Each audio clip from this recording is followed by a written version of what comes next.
Hey buddies, welcome to AmassGames. My name is Simon, and doing our setup plan review for the game Wayfarers of the South Tigris. This has been designed by Shem Phillips and S.J. McDonald, published by Garfield Games, with the artwork again by the Miko.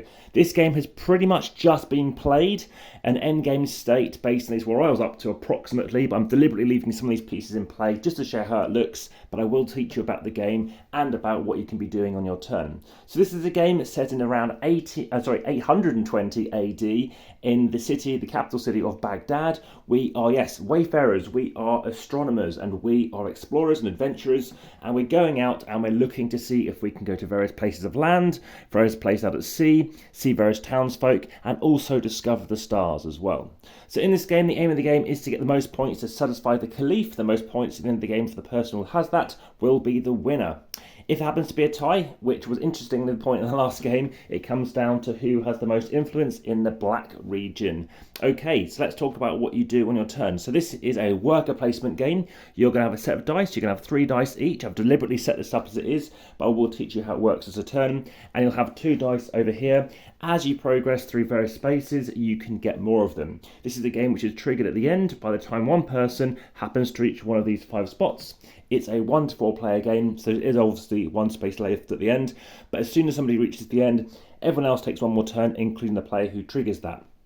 So what do you do on your turn? Well, this is whereby the rulebook says, here's some things you can do. Ideally, I would have liked it to have said, this is something you can do in your first turn. For instance, if you want to move up to this space, this is an ink splotch. You need to be getting across this by journaling. So to journal, you will need to go to the dove symbol. So to go to the dove symbol, these are not on your board when you start. Everybody has one unique board here. These are the caravans, is the solo mode on the other side. So I'm just teaching you about the multiplayer game. So if you want to do the action to move across, you might want to get a dove symbol first.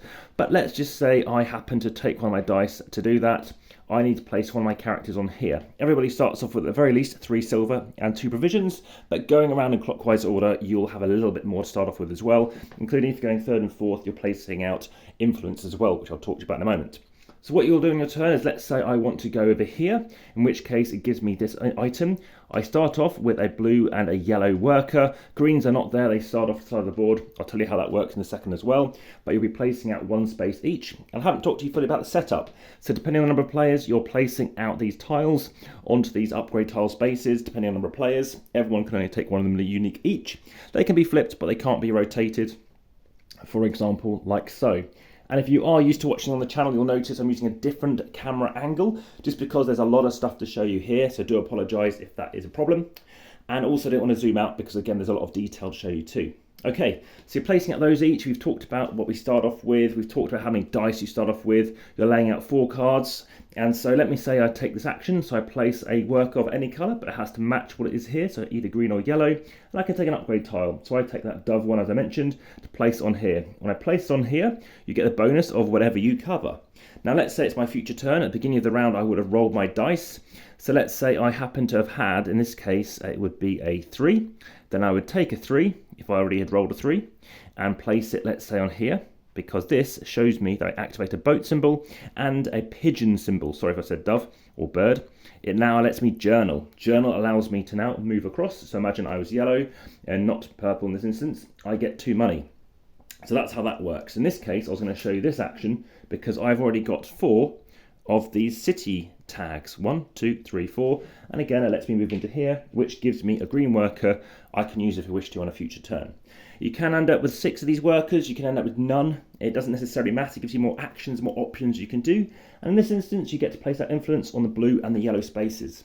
What do these spaces represent? Well, at the end of the game, whoever has ultimate majority, so if it's a tie, no one gets any points, you'll score 3 points. In this case, I'd score 3 points, 3 points, and yellow would score 3 points. What can you do over here? Well, when you journal, you can take off an influence to bump again, as long as obviously you can achieve what the requirements are to move across another space.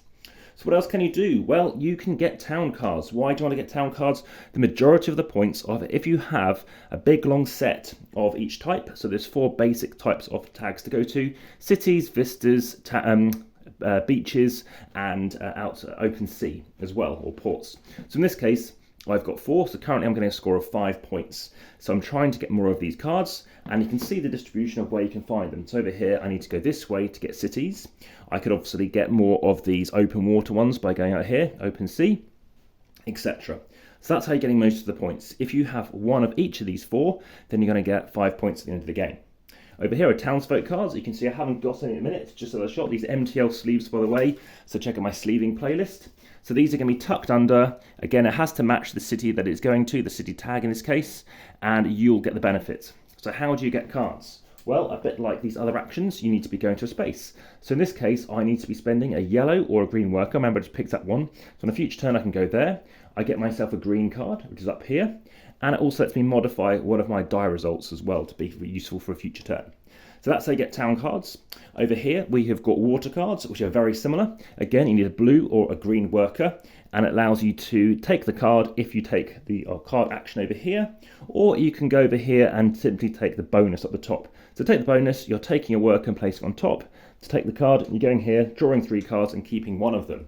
Now, you can actually spend a pigeon or a provision to then draw, in this case, 3 more cards to find what you need, because it might be the case that you want to get city cards and there aren't any out there currently. Over here, these kind of end game victory points. These are going to be tucked under. In this case, you're going to kind of place them above any kind of sea or land cards. So they go at the very top, so you must have them there. And in this case, you are able to get yourself, in this case, you're getting points equal to the amount of this symbol as well. So things do vary.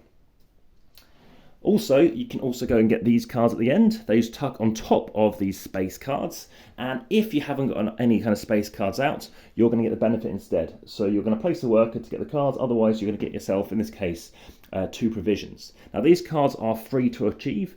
These other cards do have a cost, so if you wanted to get one of these cards, you normally have to go to certain spaces over here to get them. So you're going to get them throughout the game. Sometimes you can get special upgrades as well. So there's an engine build going on here. As you can see, the more things you have in a column, the more things you're able to activate and trigger, and you can replace and cover over things too. So, in terms of costs, getting these ones, there's 3, 4, 4 and 5 to buy these cards. There are these tiles as well, which cost you either 3 money in this case, or 2 yellow influence. These obviously cost 3 money or some blue influence, etc. Black ones, 3 money or 2 black influence. So that's how that works. Again, apologies, I'm not using a microphone or a separate microphone, so hopefully this sounds okay. So what do I think of the game? Well, like I said, the game ends here, but the majority of the points are further down here, and it does have a natural lull to it. You can speed along, slows down a bit, speeds up a bit, and then really does slow down a lot. There's a big grinding element going on here, which I haven't seen in other Garfield games yet, having played at least 7 of their other games. I've played all the West Kingdom games, so check out my ranking video and all the videos on the channel for that too. Also check out my, I've also played Explorers, and I've played Raiders, including the expansion, and also expansions for the West Kingdom ones, and the various upgrades, and the promos and other stuff too. So I'll talk to you about some of the negative stuff. By the way, if you take a card, you move things along. So the rulebook doesn't, like I said, how to play. I know Shem wrote the rulebook and the kind of design, but other people agree that I think it could be at least, well, double a length is what some people say. I think 4 more pages. It does have on the back of the book an iconography, kind of a player aid, but I think you need 1 each because everyone's just passed that rulebook, and I said it's like a lending library, you know, get a lot of money from royalties. There is a lot of luck as to what you end up drawing, because there's only about 8 cards in a deck of about 50 of what you might need. So that is a risk too, so that's why pushing ahead might be an idea to go for. I did mention that lull going on again, which is a bit of a shame, and it's definitely not recommended at higher player count because it can really drag as well. Sometimes turns can be fast, but you can puzzle over what you might need. I'll come on to the rating in a second, but this is a lovely, Tableau building game. It is very fun to play. Very much enjoyed it. It was really enjoyable, and everyone else really enjoyed it too, as to what we were doing. So what else? Well, there is an insert, so luckily that does fit very well. So everything's nice. It's the first one I've seen on a Garfield game to do so, which is really fantastic. Again, I like the fact they're variable player boards, and these 3 boards are all double-sided as well. So there's about at least 16 plays you can get out of this without feeling it's repetitive. I do feel though that you can end up just being grinding along to get exactly what you need and find what you need to get multiple sets of these. And there's a lot of table space needed as well. So this is quite a bit of a table hog. You need at least 90 centimeters across realistically to play. So that is another factor. What else is there to say? I can't read my handwriting too well here. The box, unlike all the other ones who've got huge pictures of people on it, they're only up in the corner here. Now, I do aware, obviously, that we are going to ports and seas, etc. But the fact is that we are Wayfarers. It's interesting how they chose not to put that more front and centre, but I don't necessarily mind the colour scheme. Aside from that, there's obviously positives around. Obviously, we have some various cards going out, various workers, and I like the way the workers work. Again, they're not assigned to any one player. I like the way that you can modify stuff. That's very cool too. And sometimes people say there's not much interaction. I think there's a lot of interaction compared to other reviewers, because you're thinking, well, do I want to buy this card? If I buy this card, there's a few things that can occur. You get the workers. However, if you happen to go on a card to trigger the benefit, then you're paying tax to the person who owns it. So if I happen to be green or blue, whatever it might be, in this case, I'm having to pay tax of 1 silver to the purple player. And I got quite a lot of tax in the last game, which is quite good. So yeah, that's a nice kind of element to it. I like that. Some more things to consider over. But ultimately, I'll give my rating about 7.8. I think it's pretty much a great game. I think compared to the West Kingdom, I prefer those slightly. Presently, I give those closer to an 8 out of 10. But still, if you like the other games in their series, in their catalogue, I highly recommend this one. It is the most complex of the lot so far.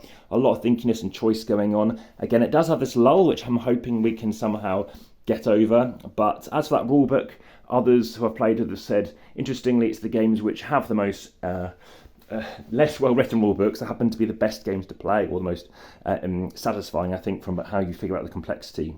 In terms of duration, compared to the others, it's probably slightly longer. Again, the fun in Architects is brilliant, how you can just multiply up your workers to get loads of benefits to one place and maybe send them to jail. I love the sandbox nature of this. I think Architects kind of has that too. I feel, though, that the townsfolk, whilst I didn't take any, I think maybe potentially more useful than that one. I didn't like how you have to use axes and stuff, and some of the iconography was a bit too close to each other. Again, these endgame bonuses, similar to, as I mentioned earlier, trying to find the exact cards you need can be a struggle. Trying to get to exactly 6 comets at least is very tricky as well, because, again, if everyone else is competing here, then someone's going to get it and somebody else isn't. The same with books. This is a very difficult space to be in, and that's why you need to plan ahead. With more plays, you're going to say, well, I want to get myself a pink thing that happens to be a comet, which allows me to go this way. So you're definitely having to plan for your turns.